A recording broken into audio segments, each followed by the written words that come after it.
अच्छा, Dummit company का section क्या है? 455, याद रखना, ठीक है, बहुत अच्छी तरीके से याद रखना, एग्जामिनेशन में कोट करके आना है। Section 455 of the Companies Act 2013, repeat करो मेरे साथ, section 455 of the Companies Act 2013 describes Dummit company, ठीक है। तो डोमेट कंपनी की डेफिनेशन में क्या बताए डोमेट कंपनी क्या है? बोले where a company is formed and registered under this act for a future project or to hold an asset or intellectual property without having any significant accounting transaction.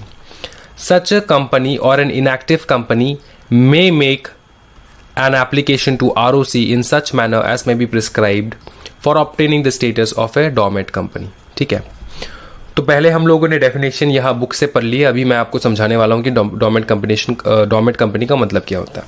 बहुत easy है। Dummit company कुछ इस प्रकार का company होता है जो हमेशा सोता रहता है, ठीक है, जो हमेशा सोता रहता है, ठीक है। पहले आप स्टोरी सुनो अच्छे से।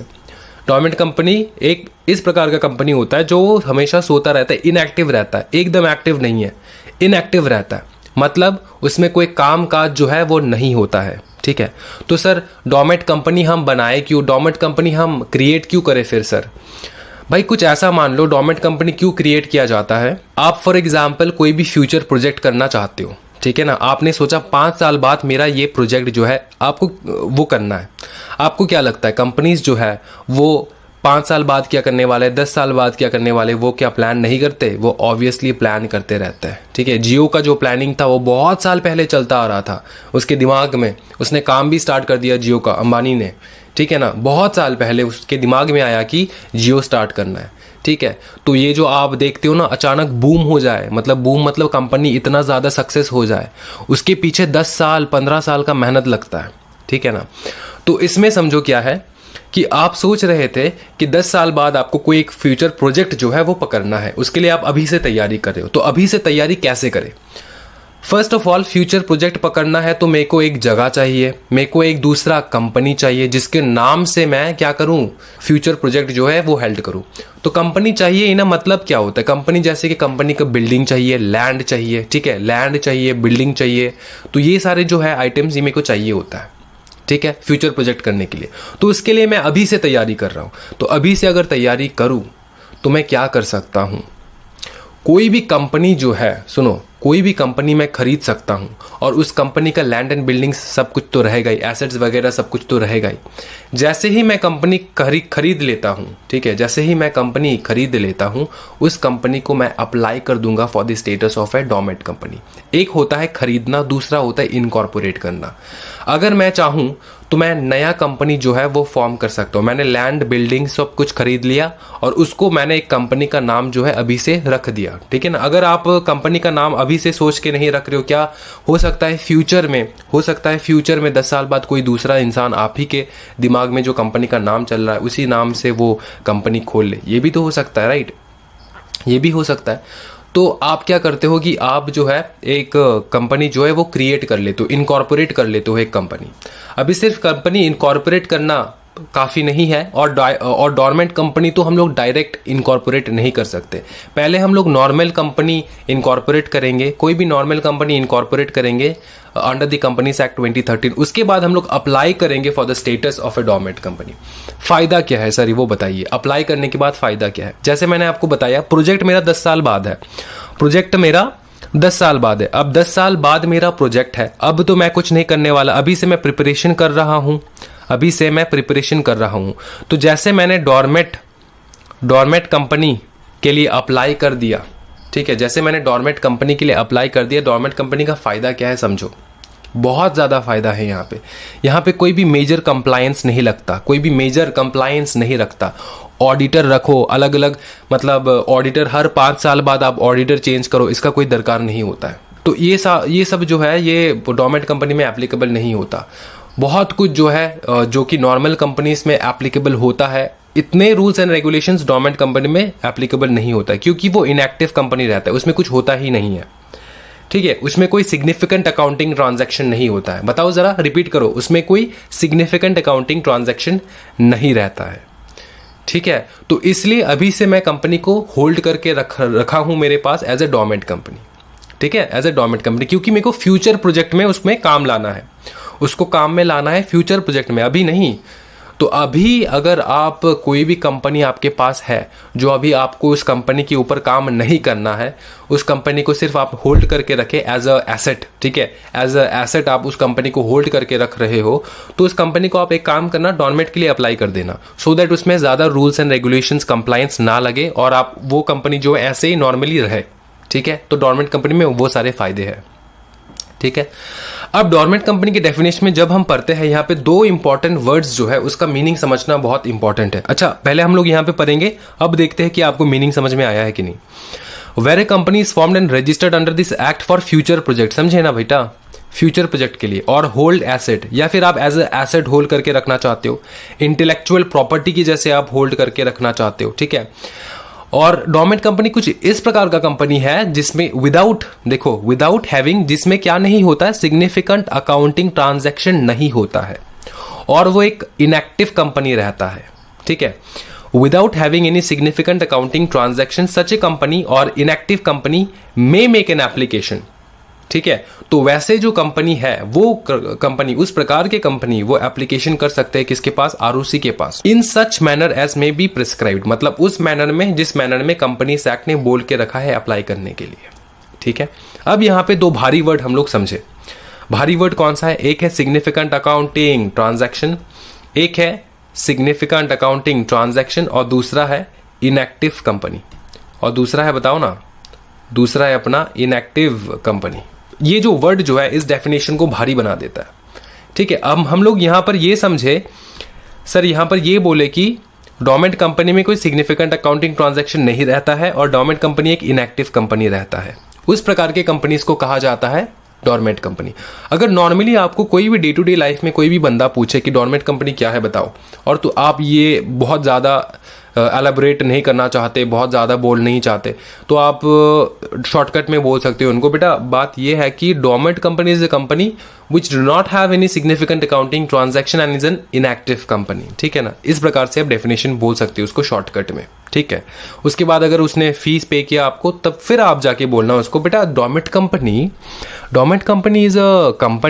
Is a company formed and registered under the Companies Act 2013, ठीक है ना भाई मेरे। और हम लोग इसको क्रिएट करते हैं फ्यूचर प्रोजेक्ट के लिए, या तो उसको एज एन एसेट या फिर इंटेलेक्चुअल प्रॉपर्टी होल्ड करके रखना चाहते हैं हम लोग, ठीक है। और पता है ना, उस कंपनी में, इस प्रकार के कंपनीज में, डॉर्मेंट कंपनीज में कोई सिग्निफिकेंट अकाउंटिंग ट्रांजैक्शन नहीं रहता है, ठीक है। और ये सारे कंपनीज को हम लोग इनएक्टिव कंपनी के नाम से भी जानते हैं। तो अगर फीस पेमेंट किया आपको, तो इस प्रकार से एलेबोरेटली आप बता देना उनको, ठीक है ना। अब हम लोग समझेंगे सिग्निफिकेंट अकाउंटिंग ट्रांजैक्शन और इनएक्टिव कंपनी का मतलब क्या होता है, ठीक है। अच्छे से देखना इधर पे,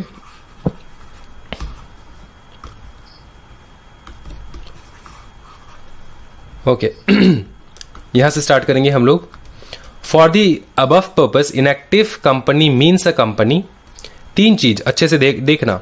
इनएक्टिव कंपनी किसको कहा जाता है, एग्जामिनेशन में पूछ लेते हैं। Inactive company means a company which has not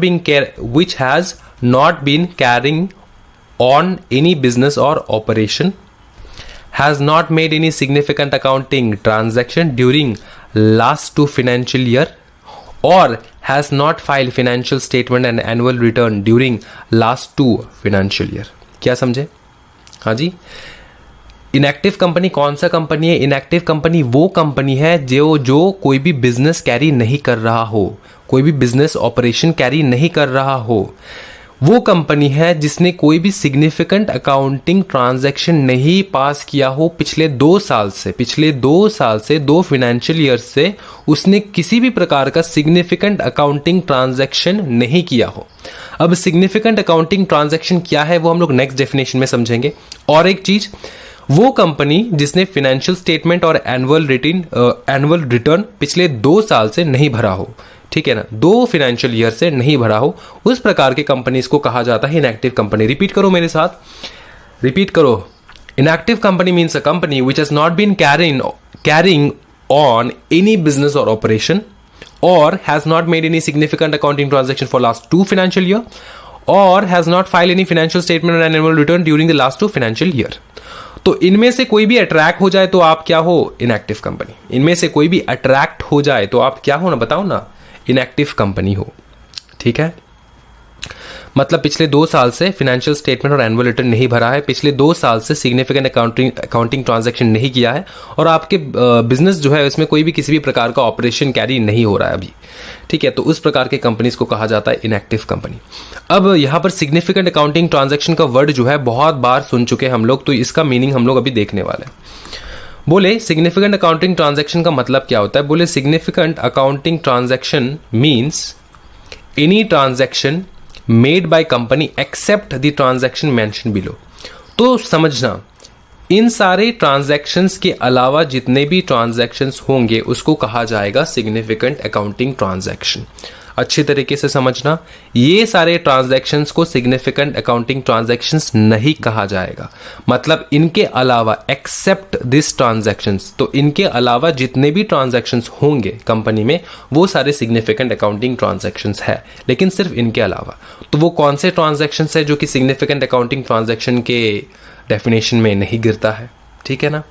तो यार ये मतलब ये एक तिरछी वाला डेफिनेशन है जहाँ पे आपको सीधा सीधा आंसर नहीं देते वो लोग।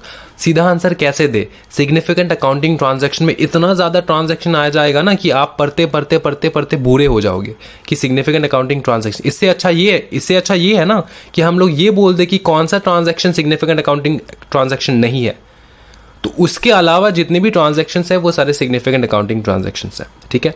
पहला ट्रांजैक्शन देखेंगे, payment of fees by company to registrar. Registrar को आप फी के पे कर रहे हो, ठीक है, आप कौन हो? आप वो company.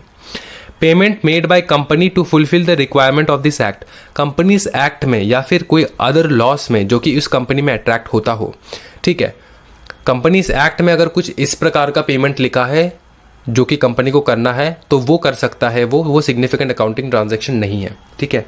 Payment made by company to fulfil the requirement of this act. Act में लिखा है, नेसेसरी है, पेमेंट करना होगा, तो वो सारे पेमेंट्स, ठीक है ना। फिर अलॉटमेंट ऑफ शेयर, किसी को आप शेयर अलॉट कर रहे हो।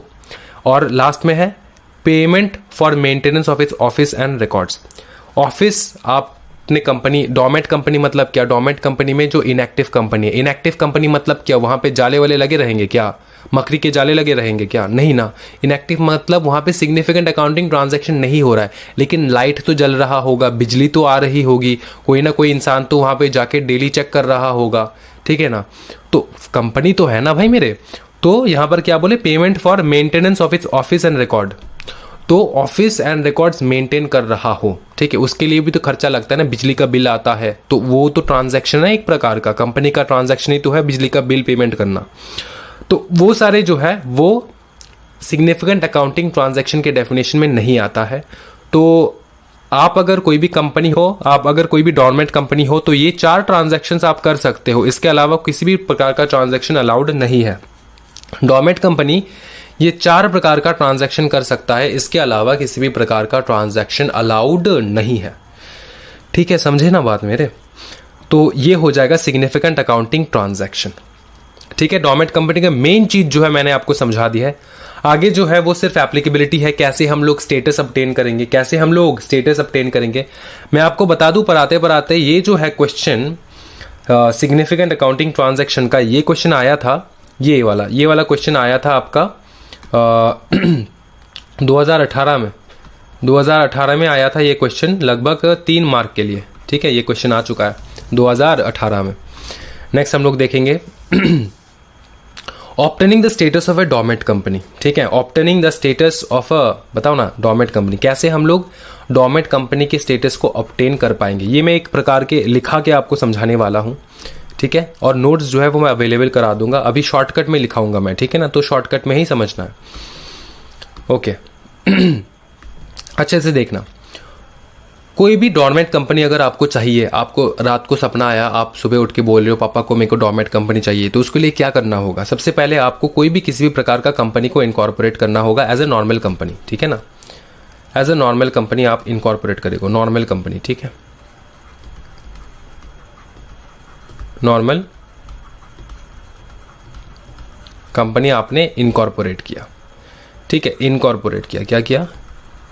इनकॉर्पोरेट किया अंडर क्या बताओ? अंडर कंपनीज एक्ट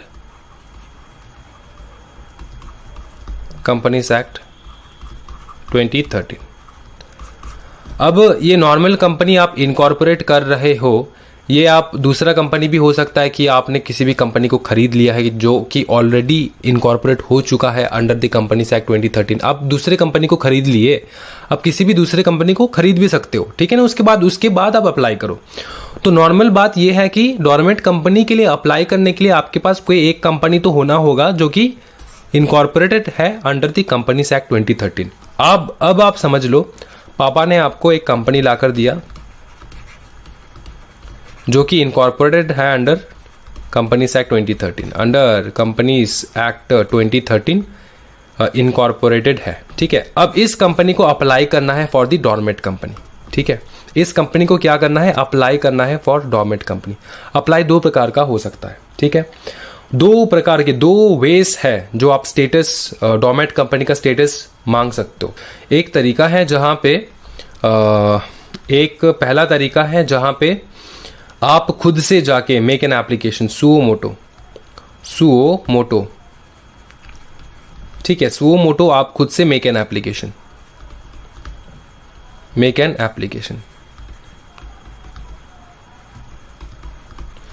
एप्लीकेशन किसको करोगे?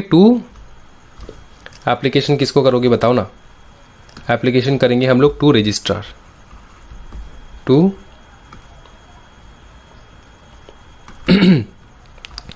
To ROC. एप्लीकेशन किसको करेंगे हम लोग? टू आरओसी, ठीक है। ये हो गया पहला तरीका। दूसरा तरीका ऐसा है कुछ कि आरओसी खुद ही, आरओसी सुओ मोटो। अच्छा, ये सुओ मोटो क्या लगा रखा है? सुओ मोटो का मतलब होता है खुद की मर्जी से। यहां पे कंपनी सुओ मोटो, ठीक है ना। यहां पर कंपनी सुओ मोटो जा रहा है, खुद की मर्जी से जा रहा है, एप्लीकेशन दे रहा है आरओसी को। किसके लिए? मेरे को स्टेटस चाहिए एज अ डोरमेंट कंपनी, उसके लिए एप्लीकेशन। और यहाँ पे आरओसी सुओ मोटो जा रहा है, सुओ मोटो एप्लीकेशन भेज रहा है। किसको भेज रहा है बताओ ना? सुओ मोटो नोटिस भेज रहा है, एप्लीकेशन नहीं, TICE, ठीक है। आरओसी तो एप्लीकेशन थोड़ी ना भेजेगा बेटा, आरओसी बाप है, बाप थोड़ी ना अप्लाई करता है, बाप तो सीधा नोटिस देता है ना। तो आरओसी जो है वो नोटिस भेजेगा, किसको भेजेगा? कंपनी को, ठीक है। आरओसी नोटिस किसको भेजेगा? कंपनी को।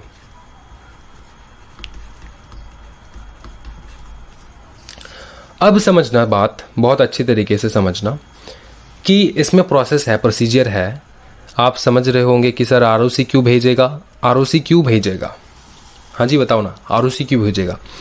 देखो, आरओसी भेजने का 3 रीजन है, ठीक है। 3 रीजन है। क्या रीजन है बताओ? हाँ जी, ये जो हम लोगों ने ये पढ़ा है ना, ये जो हम लोगों ने ये सॉरी SBC का होगा, ये पढ़ा है हम लोगों ने 3 रीजन ऊपर में। ये 3 रीजन आपको चिपका देना है सिर्फ, ठीक है। ये वाला 3 रीजन इनएक्टिव कंपनी के डेफिनेशन में जो 3 रीजन है, वो 3 रीजन के वजह से ही आरओसी अप्लाई करेगा। मतलब क्या? मतलब आरओसी नोटिस भेजेगा। मतलब क्या? मतलब ये है कि अगर आरओसी दिख रहा है, आरओसी को लग रहा है कि आप किसी भी प्रकार का बिजनेस या फिर ऑपरेशन नहीं कर रहे हो, किसी भी प्रकार का बिजनेस ऑपरेशन नहीं कर रहे हो अपने कंपनी में, अगर आरओसी को पता चल जाए कि पिछले 2 साल से आपने कोई सिग्निफिकेंट अकाउंटिंग ट्रांजैक्शन पास ही नहीं किया, अगर आरओसी को पता चल जाए कि पिछले 2 सालों से आपने फाइनेंशियल स्टेटमेंट ना भरा है, ना तो एनुअल रिटर्न भरा है, ये 3 चीज अगर आरओसी को पता चल जाए तो आरओसी खुद ब खुद आपको नोटिस भेज देगा कि बेटा जाओ, हो गया बहुत तुम्हारा, तुमसे ना हो पाएगा, तुमसे कंपनी ना हो पाएगा, तुम बैठे रहो एज अ डोरमेंट कंपनी। तो मैं यहाँ पे लिखा देता हूँ, ठीक है ना, एक बार मन के संतुष्टि के लिए। सर पहले आरओसी क्यों बोलेगा? हाँ जी, आरओसी क्यों नोटिस भेजेगा कंपनी को बताओ? कंपनी नॉट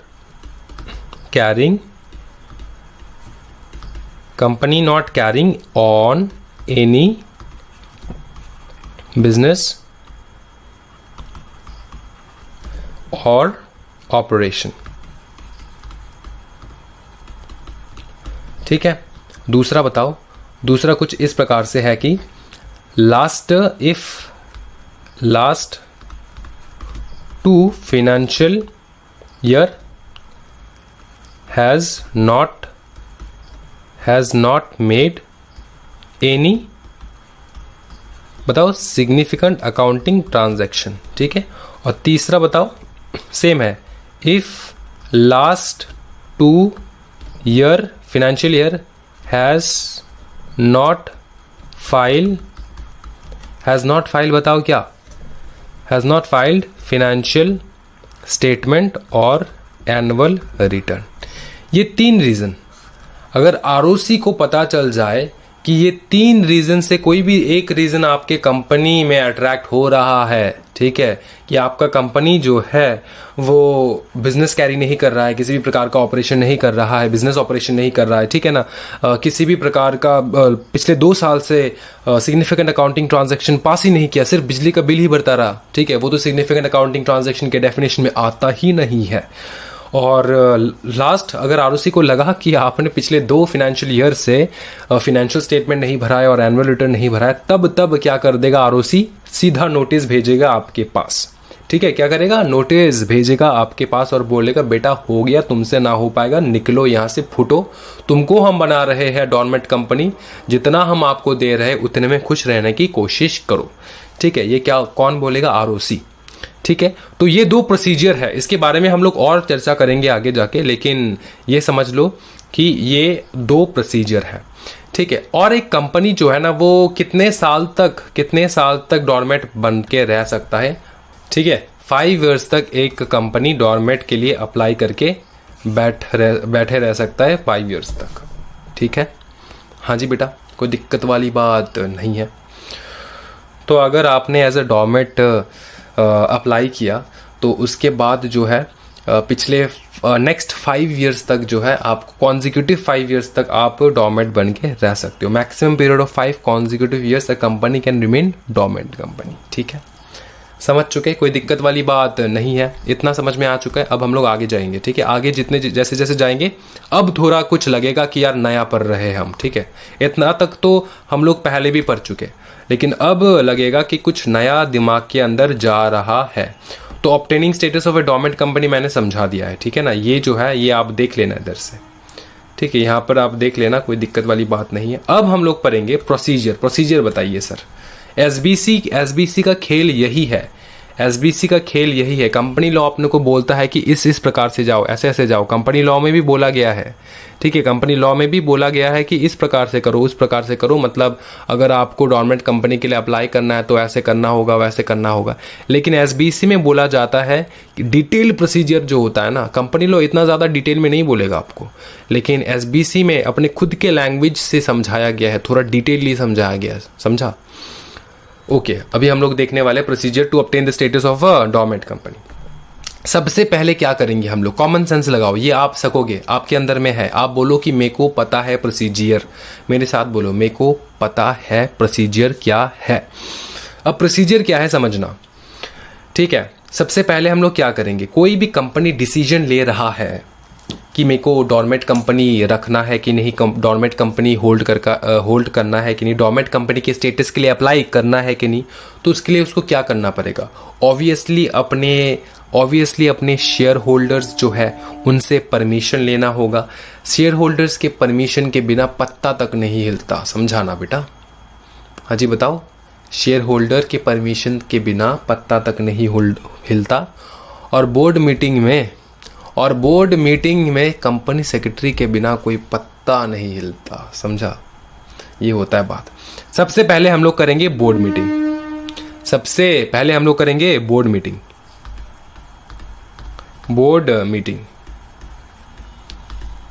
ठीक है। सबसे पहले बोर्ड मीटिंग करेंगे और अपने को पता है ये चीज कि जब हम लोग बोर्ड मीटिंग करेंगे तब तक हम लोग बोर्ड रेजोल्यूशन एट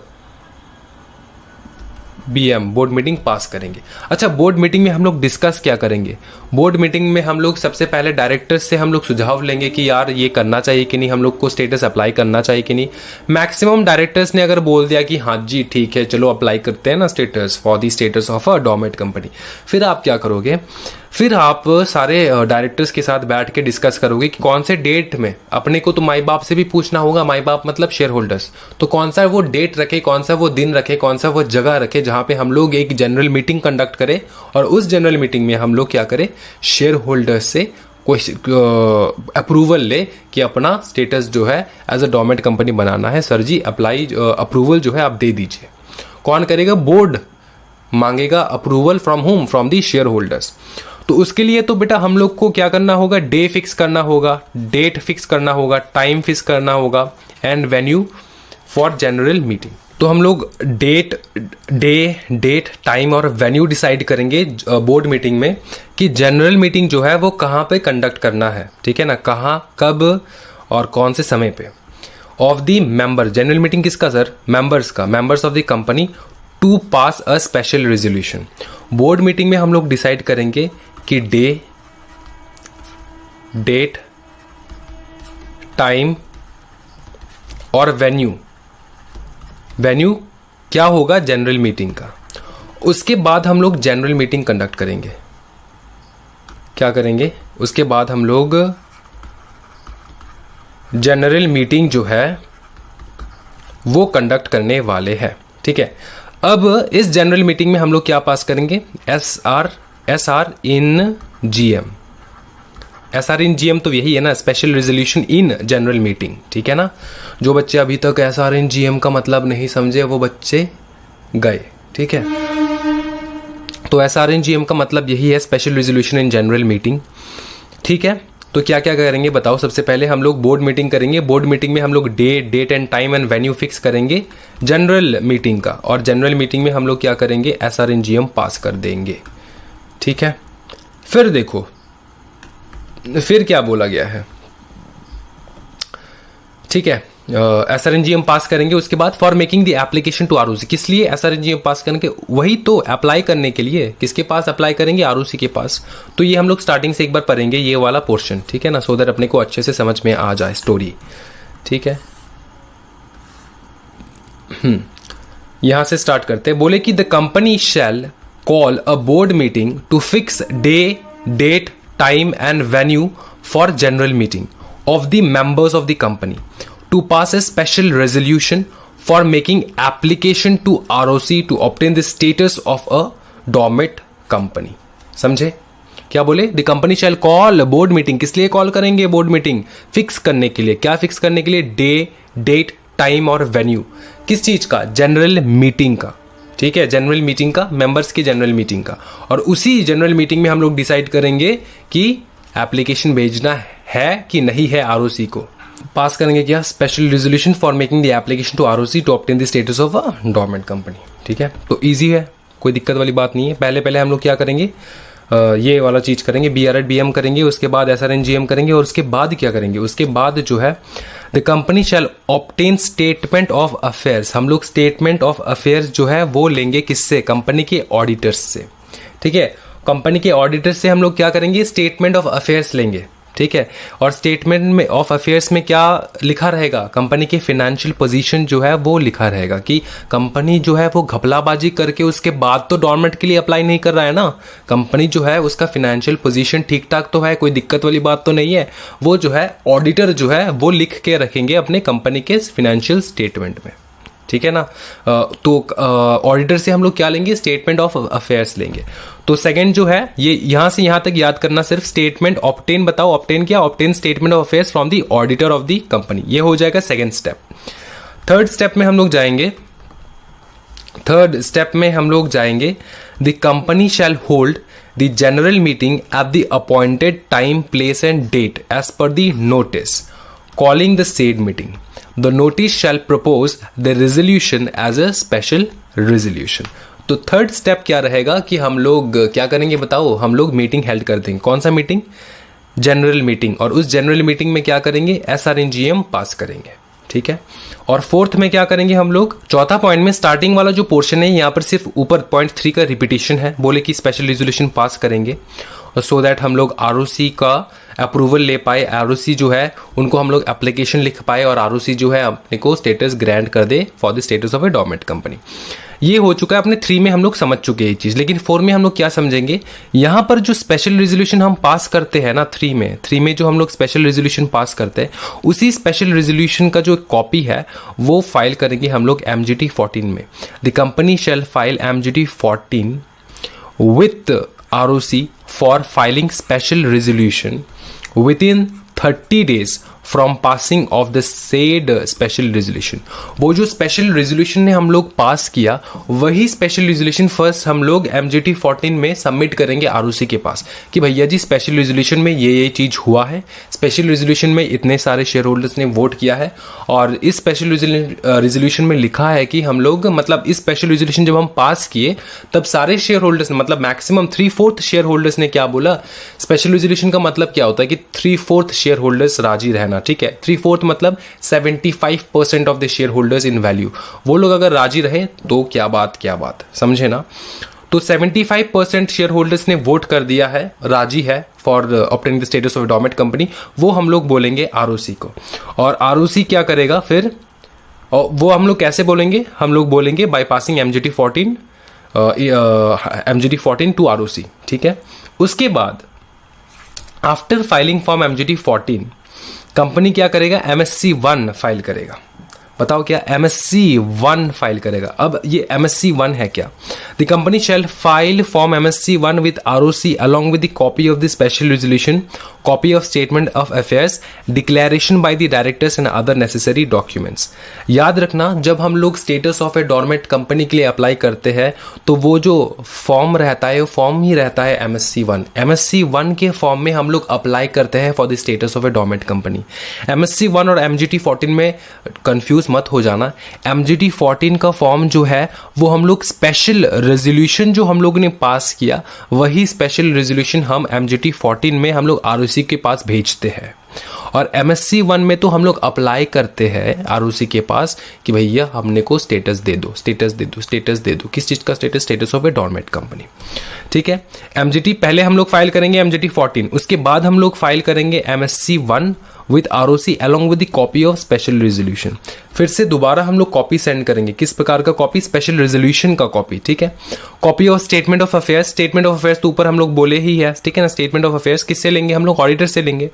फिर declaration by the directors and other necessary documents, declaration, directors का डिक्लेरेशन लेंगे हम लोग कि डायरेक्टर्स भी चाहते, सारे डायरेक्टर्स राजी है, और नेसेसरी डॉक्यूमेंट्स जो है वो भी हम लोग भेजेंगे। नेसेसरी डॉक्यूमेंट्स जैसे कि ROC जो भी डॉक्यूमेंट्स मंगवाता है हमसे, वो सारे डॉक्यूमेंट्स हम लोग भेज देंगे, ठीक है। उसके बाद लास्ट स्टेप यही है कि जैसे ही ROC सेटिस्फाई हो जाए, ठीक है, जैसे ही ROC सेटिस्फाई हो जाए on the merits of the application, तो ROC क्या करेगा, इशू कर देगा MSC 2।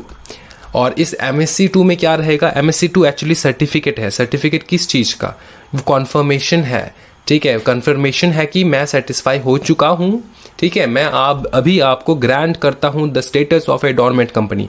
तो issue a certificate in MSC 2, मतलब MSC 2 एक सर्टिफिकेट होता है जो सर्टिफिकेट आपको दिया जाता है by ROC after being satisfied कि ठीक है कंपनी सब रूल्स एंड रेगुलेशंस फॉलो किए, अब कंपनी जो है वो डोरमेंट कंपनी घोषित किया जाता है, उसी का सर्टिफिकेट देता है MSC 2 में।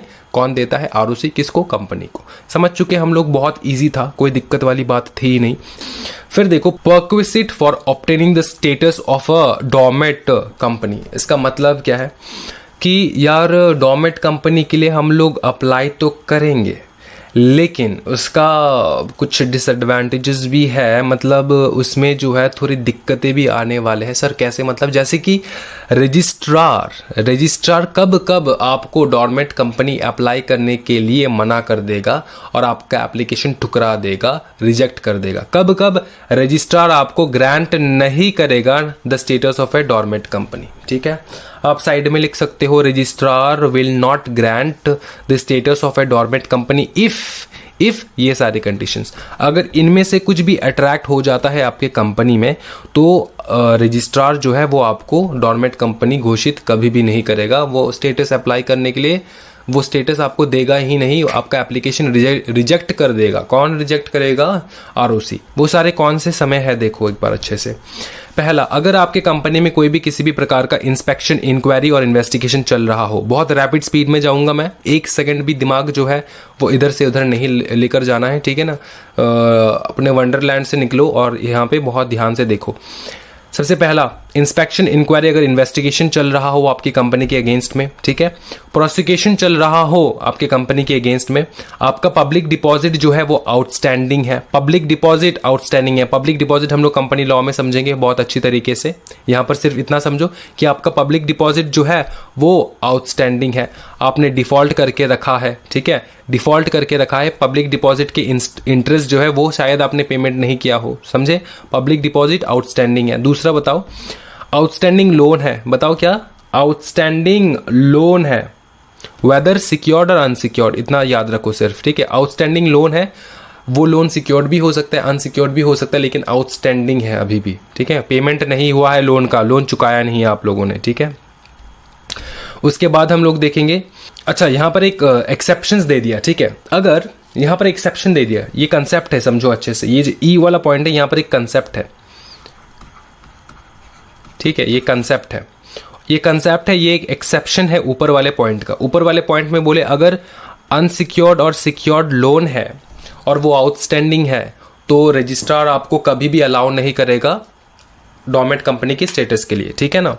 और नीचे में क्या बोले, अगर बाई चांस आपका अनसिक्योर्ड लोन है, ठीक है, अगर आपका अनसिक्योर्ड लोन है तब भी आपको मिल जाएगा status of a dormant company, सिर्फ अगर ये कंडीशन फुलफिल हो जाए तो। देखो अच्छे से, अगर आपका अनसिक्योर्ड लोन है तो आप अप्लाई कर सकते हो for the status of a dormant company, लेकिन आपको एनओसी लेना पड़ेगा, नो ऑब्जेक्शन सर्टिफिकेट लेना पड़ेगा। किससे? लेंडर्स से, मतलब जिनसे आपने पैसा मंगवाया, ठीक है ना, जिनसे अपने पैसा मांगा है आपके कंपनी के लिए, जिसका लोन आउटस्टैंडिंग है, जिसका लोन आउटस्टैंडिंग है, तो वो जो लेंडर है जिसने उस आपको पैसा दिया, उससे आप एनओसी सर्टिफिकेट लेकर आओ कि उसको कोई दिक्कत नहीं है अगर आपका कंपनी डोरमेंट हो जाए तो, उसको कोई दिक्कत नहीं है। अगर आपने एनओसी सर्टिफिकेट लेकर आए, ठीक है, और वो आरओसी को भेज दिए, तब आरओसी कोई दिक्कत नहीं है, आरओसी जो है वो अपना टांग जो है वो नहीं अड़ाएगा आपके दोनों के बीच में, वो आपको ग्रांट कर देगा status of a dormant company, ठीक है। अगर आपका अनसिक्योर्ड है तो, सिक्योर्ड में नहीं बोला, सिर्फ अनसिक्योर्ड में बोला है, ठीक है। फिर देखो यहाँ पे, फिर यहाँ पर है, हाँ जी, यहाँ पर देखो अच्छे से, फिर यहाँ पर पढ़ेंगे हम लोग कि there is no dispute in the management or ownership of the company. Company में कोई भी डिस्प्यूट नहीं चल रहा हो, ठीक है, कंपनी में कोई भी डिस्प्यूट नहीं चल रहा हो, ठीक है। तो अगर डिस्प्यूट चल रहा है, बाई चांस डिस्प्यूट चल रहा है, तब तो आपको नहीं मिलने वाला status of a dormant company. तो इस बात का प्रमाण क्या है कि डिस्प्यूट नहीं चल रहा है? इस बात का प्रमाण क्या है कि आपके कंपनी में किसी भी प्रकार का मैनेजमेंट में या फिर ओनरशिप में डिस्प्यूट नहीं चल रहा है? उस बात का प्रमाण जो है वो आप MSc 1 में आरओसी के पास भेजो, वो आप MSc 1 में आरओसी के पास भेजो। फिर यहाँ पर है जी वाला, देखेंगे हम लोग, जी में क्या बताए, जी में बताए कि there are outstanding statutory taxes duties, ठीक है। अगर आपके पास आउटस्टैंडिंग स्टैट्यूटरी टैक्सेस है, आउटस्टैंडिंग टैक्सेस, ड्यूटीज एक्सेट्रा, ठीक है, पेएबल टू सेंट्रल गवर्नमेंट और एनी स्टेट गवर्नमेंट और लोकल अथॉरिटीज एक्सेट्रा, तो अगर आपने टैक्स पेमेंट नहीं किया है तो तब भी आपका जो है डोरमेंट के लिए वो लोग नहीं मानेंगे। कौन नहीं मानेंगे? आरओसी। फिर there is a default in payment of the workman dues, workman का ड्यूज जो है वो डिफॉल्टेड है, वो आपने पेमेंट नहीं किया। The company is a listed company with in और आउटसाइड इंडिया। और एक चीज, कोई भी अगर लिस्टेड कंपनी है उसके लिए सीधा सीधा नो है। कोई भी लिस्टेड कंपनी, अगर आप इंडिया के अंदर हो या फिर इंडिया के बाहर हो, आपको अप्लाई नहीं करना चाहिए for the status of a dormant company, क्योंकि आपको अप्रूवल देंगे ही नहीं वो, क्योंकि आप लिस्टेड कंपनी हो, ठीक है। तो ये सारे जो है पॉइंट्स ये एक्सप्लेन हो चुका है। लास्ट में हम लोग रिवीजन करेंगे फटाफट। फिर हम लोग देखेंगे बेनिफिट और एग्जेम्पशंस, क्या क्या बेनिफिट मिलता है डोरमेंट कंपनी होने के बाद। बेनिफिट ये है कि सिर्फ आपको ना 2 बोर्ड मीटिंग आप अगर रखोगे तब चल जाएगा। ईयर में सिर्फ 2 बोर्ड मीटिंग रखो, और बोर्ड मीटिंग के गैप में 90 डेज का गैप रखो, ठीक है, with gap of 90 days in between. ऐसा नहीं कि आज एक बोर्ड मीटिंग कर लिए, कल एक 2 बोर्ड मीटिंग कर लिए और हो गया, साल भर में और बोर्ड मीटिंग करना ही नहीं, ऐसा नहीं है। आपको बोर्ड मीटिंग तो करना होगा, लेकिन 1-2 बोर्ड मीटिंग करना होगा, बीच में 90 डेज का गैप होना चाहिए, ठीक है। फिर कैश फ्लो स्टेटमेंट जो है, कैश फ्लो स्टेटमेंट जो है वो आपको तैयार करने का कोई दरकार नहीं होता है, ठीक है, डोरमेंट कंपनी में, ठीक है। फिर रोटेशन ऑफ ऑडिटर नहीं होता है, मैंने अब पहले भी एक्सप्लेन किया है। लोअर स्टैट्यूटरी कंप्लायंसेस, कम खर्चा लगता है, कम कॉस्ट लगता है, स्टैट्यूटरी कंप्लायंसेस कॉस्ट, ठीक है। फिर हम लोग देखेंगे, अच्छा लोअर कंप्लायंस कॉस्ट कैसे, जैसे कि डॉर्मेंट कंपनी को ना एनुअल जनरल मीटिंग रखने का कोई दरकार नहीं होता है एवरी ईयर, समझे ना। उसके बाद हम लोग देखेंगे प्रोमोटर्स को एडवांटेज मिलता है कि प्रोमोटर्स इंटेलेक्चुअल प्रॉपर्टी एसेट वो हेल्ड करके रख सकते हैं, ठीक है, क्योंकि डॉर्मेंट कंपनी का एक एडवांटेज उसके डेफिनेशन में ही लिखा है ये कि वो लोग इंटेलेक्चुअल प्रॉपर्टी और एसेट हेल्ड करके रख सकते हैं, ठीक है। 5 कॉन्जिक्यूटिव ईयर तक वो डॉर्मेंट रह सकता है, ठीक है। Not liable to pay any taxes until it requires it's active status, जब तक कि ना वो एक्टिव स्टेटस में आ जाए तब तक वो टैक्स ना दे तब भी चलेगा। Dormant company is not liable to pay any taxes, ठीक है। फिर it is easier for dormant companies to reacquire its active status and it also reduces the cost of incorporation of a company, ठीक है। अगर आप dormant company हो, dormant से आप एक्टिव कंपनी बन रहे हो तो उसमें खर्चा कम है। अगर आप सीधा एक्टिव कंपनी अगर इनकॉर्पोरेशन कर रहे हो तब तो खर्चा ज़्यादा है ना, इनकॉर्पोरेशन का एक्चुअली खर्चा ज़्यादा लगता है इन कंपेयरिंग टू डॉर्मेंट से एक्टिव कंपनी बनना, ठीक है। ये क्लियर हो चुका है, कोई दिक्कत वाली बात नहीं है। ओके, यहाँ पर कुछ चूज द करेक्ट आंसर से रिवीजन के लिए है, ये आपको होमवर्क रहेगा ये वाला चीज़, ठीक है। ये वाला चीज़ क्या रहेगा, होमवर्क। क्या मैं करा दूँ, ये बच्चे वाले है, ये आपको करना होगा। फिर देखो compliance requirement by dormant company, dormant company को किस प्रकार के कंप्लायंस जो है वो फॉलो करना होता है, ठीक है, वो हम लोग देखेंगे इधर पे। Compliance requirement of a dormant company क्या बोले समझो, अच्छे से समझना, जितना मार्क कराऊंगा उतना ही। डॉर्मेंट कंपनी के पास मिनिमम ना कम से कम 3 डायरेक्टर्स रहना चाहिए in case of public company, 2 directors in case of private company और 1 director in case of 1 person company, ठीक है। फिर डॉर्मेंट कंपनी हमेशा अपना रिटर्न जो है वो MSC 3 में भरेगा एनुअली, ठीक है। रिटर्न जो है वो MSC 3 में भरेगा एनुअली, ठीक है। फिर हम लोग देखेंगे इधर पे, जितना मार्क करा रहा हूँ उतना, ठीक है। A dormant company need not enclose cash flow statement in its annual account, तो ये तो मैंने पहले भी देखा है, वो उसका एडवांटेज ही है कि उसको कैश फ्लो स्टेटमेंट बनाने का कोई दरकार नहीं होता है। फिर बोले is required to conceive at least 1 board meeting in each half calendar year and a gap between the 2 is not less than 90 days, वो तो हम लोग पता ही है सर।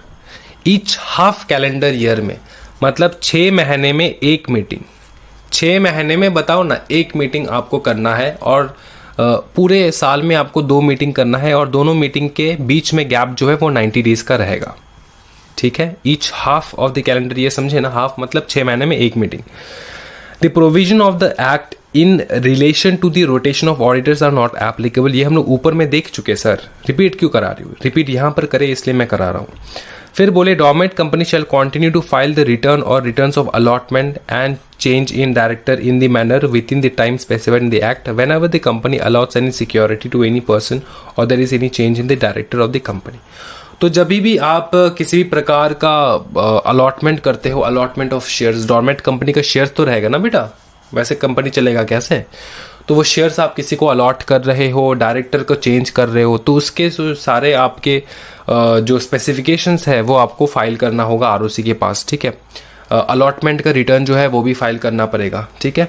तो ये सारे है जो है आपके ड्यूटीज़ है, किसके ड्यूटीज़ है, compliance requirement by dormant company. अगर आप डॉर्मेंट कंपनी हो तो आपके ये सारे ड्यूटीज़ रहेंगे, ठीक है। ये हो चुका है सर, फिर आगे जाइए, आपको यहाँ से करना है, ठीक है। Procedure for obtaining the status of N active company from dormant company, dormant company से हम लोग एक्टिव कंपनी में कैसे चले जाए वो हम लोग देखेंगे। बहुत इजी है, बहुत ज़्यादा इजी है। हम अपने को क्या करना पड़ेगा, एप्लीकेशन लिखना होगा। एप्लीकेशन कौन से फॉर्म में, MSC 4 में, ठीक है। अलॉन्ग विथ फीस के साथ अकम्पनीड बाय अ रिटर्न, बताओ ना, accompanied by a return in form MSC 3, इसके साथ अपने को जाना पड़ेगा किसके पास, ROC के पास, ठीक है। क्या करेंगे, एप्लीकेशन लिखेंगे, कौन से फॉर्म में, MSC 4 में एप्लीकेशन लिखेंगे। एप्लीकेशन के साथ हम लोग फीस जो है वो हम लोग अटैच कर देंगे, फीस जो है वो तो पेमेंट करना ही होगा ना, और उसी के साथ साथ MSC 3 में एक रिटर्न फाइल कर देंगे, ठीक है।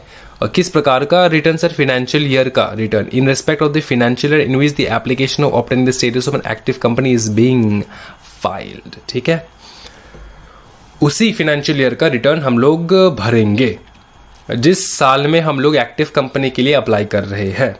फिर देखो क्या बोले कि the register after considering the application, ठीक है, रजिस्टर को सब कुछ अगर ठीक लगा तो वो इशू कर देगा certificate of N active company. कौन से सर्टिफिकेट में? MSc 5 में, ठीक है, कोई दिक्कत वाली बात नहीं है। यहां पर लास्ट टॉपिक रहेगा आज का ये वाला, बोले कि ROC shall in the following cases change the status of a dormant company to active company. ठीक है, क्या करेगा? ROC जो है वो डोरमेट कंपनी का स्टेटस जो है एक्टिव में बदल देगा। कौन से केसेस में सर? कौन से केसेस में बताओ ना। वो केसेस है ये केसेस। अब ये केसेस हम लोग ऊपर में बहुत बार पढ़ चुके हैं। ये दो पॉइंट जो बहुत अच्छे तरीके से देखना, ये पॉइंट है खुद कंपनी के लिए और ये पॉइंट है अपने ROC के लिए, ठीक है। तो इसमें क्या बोला गया है कि कंपनी को 7 दिन के अंदर अंदर, ठीक है, अपने स्टेटस को चेंज करवाना होगा। कौन से चीज के 7 दिन के अंदर अंदर? कंपनी को 7 दिन के अंदर अंदर एप्लीकेशन देना होगा कि अपने जो डोरमेट कंपनी का स्टेटस है उससे वो एक्टिव कंपनी बन जाए।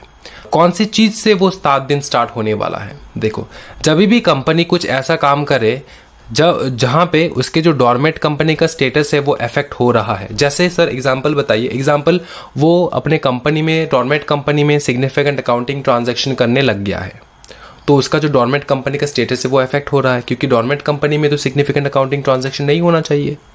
तो तब जब कंपनी वो करेगा, ठीक है, और कंपनी को लगता है कि बहुत साल हो चुका है, अभी डोरमेट से मेरे को एक्टिव बनना है, तो वैसे वो जो माहौल बनेगा उस माहौल से, ठीक है, उस माहौल से 7 दिन के अंदर अंदर ऑफ सच इवेंट, समझे ना, file an application with in 7 days from such event for obtaining the status of a dormant company. और यहां पर ROC, जब ROC को लगेगा कि कंपनी ने कुछ ऐसा काम किया जहां पे उसका जो स्टेटस है डोरमेट कंपनी का वो अफेक्ट हो रहा है, तब ROC क्या करेगा? तब ROC नोटिस भेजेगा। किसके पास नोटिस भेजेगा? ROC नोटिस भेजेगा कंपनी के पास, ठीक है। नोटिस में बोलेगा कि भैया आपने ऐसा काम क्यों किया, वो रीजन देगा, अपॉर्चुनिटी ऑफ बीइंग हर्ड देगा, ठीक है। वो रीजन पूछेगा कि आपने ऐसा काम क्यों किया। अगर कंपनी ने कुछ वैलिड रीजन बताया तब तो ठीक है, अगर वो वैलिड रीजन ना बता पाए तब उसको क्या कर देगा? डोरमेट से सीधा एक्टिव बना देगा, ठीक है। और being heard of the company in this regard, it is found that the company has actually been active, the ROC can remove the name of such company from the register of dormants and treat it as an active company, ठीक है। जब ROC को लगे कि वो सच्ची में कुछ एक्टिव कंपनी जैसा हरकत किया, तो तब ROC के पास पावर है कि वो अपने रजिस्टर से, जहां पे डोरमेट कंपनी के नाम मेंशन्ड है, मेंटेन करके रखे हैं, उस रजिस्टर से इस कंपनी का नाम जो है डोरमेट कंपनी के रजिस्टर से हटा देगा और वो एक्टिव कंपनी में भर देगा उसका नाम, समझे? ROC के पावर से। तो यही जो है ना बेटा, यही है आपके पूरे जो है चेंजेस। अब यहाँ पर कुछ थोड़ा बहुत चेंजेस आया है यहाँ पे, वो हम लोग देख लेंगे। अच्छा, इसको ध्यान से देखना है, ठीक है। ये एग्जाम में पूछ भी सकते हैं और मेरे को लगता नहीं भी पूछ सकते, क्योंकि क्यों नहीं पूछ सकते मैं आपको बताऊंगा, एक्सप्लेन करूंगा। अच्छा, ये एक स्कीम है, ठीक है। इस स्कीम का नाम है कंपनीज फ्रेश स्टार्ट स्कीम 2020 और CFSS 2020। ये एक स्कीम है। ये स्कीम एप्लीकेबल 1 अप्रैल से 30 सितंबर 2020 तक था, अब नहीं है, ठीक है। ये एप्लीकेबल कब से कब तक है? 1 अप्रैल 2020 टू 30 सितंबर 2020। तो ये एक रीज़न हो सकता है कि ये कोई एग्जामिनेशन में ना पूछा जाए, बिकॉज ये अभी एप्लीकेबल नहीं है। तो इसमें क्या लाया गया मैं आपको बताता हूँ। ये जो कंपनीज फ्रेश स्टार्ट स्कीम था ना 2020 का, इसमें बोले कि अगर आप एक इनएक्टिव कंपनी हो, इनएक्टिव कंपनी मतलब वो कंपनी जिसमें कोई भी सिग्निफिकेंट अकाउंटिंग ट्रांजैक्शन नहीं है, ठीक है, आप कोई भी बिजनेस जो है वो फॉलो नहीं कर रहे हो, पिछले 2 साल से कोई सिग्निफिकेंट अकाउंटिंग ट्रांजैक्शन नहीं है, पिछले 2 साल से एनुअल रिटर्न नहीं भरे हैं, फिनेंशियल स्टेटमेंट नहीं भरे हैं, तो वो जो कंपनी है वो कंपनी, उस कंपनी को कहा जाता है इनएक्टिव कंपनी। इनएक्टिव कंपनी और डोरमेट कंपनी में डिफरेंस है, समझो। एक इनएक्टिव कंपनी डोरमेट कंपनी के लिए अप्लाई करता है, फिर जाके उसको मिलता है डोरमेट कंपनी का स्टेटस। जब तक कि ना आप डोरमेट कंपनी के स्टेटस के लिए अप्लाई करो तब तक आप इनएक्टिव कंपनी ही हो, ठीक है। तो वो जो इनएक्टिव कंपनी है वो डायरेक्ट छोटा मोटा फी पेमेंट करके ना, नॉमिनल फी पेमेंट करके डायरेक्ट डॉर्मेट के लिए अभी अप्लाई कर सकते हैं, ठीक है। डायरेक्ट अप्लाई कर सकते हैं bye filing MSc1 at a nominal fee, ठीक है। तो वो इनएक्टिव कंपनी है, अपने आप को डॉर्मेट जो है वो घोषित कर सकते हैं वो लोग, ठीक है, bye filing MSc1 at a nominal fee. इसके अलावा अगर आप एक इनएक्टिव कंपनी हो जो कि आपसे नहीं हो पा रहा बिजनेस, ठीक है, आपको आपका नाम जो है वो कंपनी से हटाना है, एकदम हटाना है, कंपनी को स्ट्राइक ऑफ करना है आपका नाम, तो स्ट्राइक ऑफ के चैप्टर में हम लोग जाएंगे बाद में। अभी हम आपको सिर्फ ये एक्सप्लेन करेंगे कि स्ट्राइक ऑफ अगर आपको करना है आपका नाम, तब आप STK2 में अप्लाई कर दे सकते हो, ठीक है। STK2 में अप्लाई कर दे सकते हो, कोई दिक्कत वाली बात नहीं है, और आपका नाम जो है वो हट जाएगा। अच्छा, एक चीज याद रखना, जो कंपनीज ऑलरेडी डॉर्मेट कंपनी बन चुके हैं और पहले ही डॉर्मेट के लिए अप्लाई कर दिए हैं, वो कंपनीज जो है इस ये जो कंपनीज फ्रेश स्टार्ट स्कीम है इसमें अप्लाई नहीं कर सकते, इसके थ्रू अप्लाई नहीं कर सकते। This ensures that the inactive company remains on the register of ROC with least compliance requirement. फिर बोले it must also be noted this scheme is not applicable in case where application has already been filed for obtaining status of a dormant company under section 455 of the Companies Act before the said scheme. ठीक है, मतलब इस scheme को आने से पहले आपने पहले ही अप्लाई किया था और इस स्कीम के आने के बाद आप दोबारा अप्लाई कर रहे हो, ऐसा नहीं होना चाहिए। पहले आपने अप्लाई कर दिया तो कर दिया, ठीक है। तो ये देख लेना है बस। इसी के साथ ये जो चैप्टर है वो खत्म हो जाता है। इस चैप्टर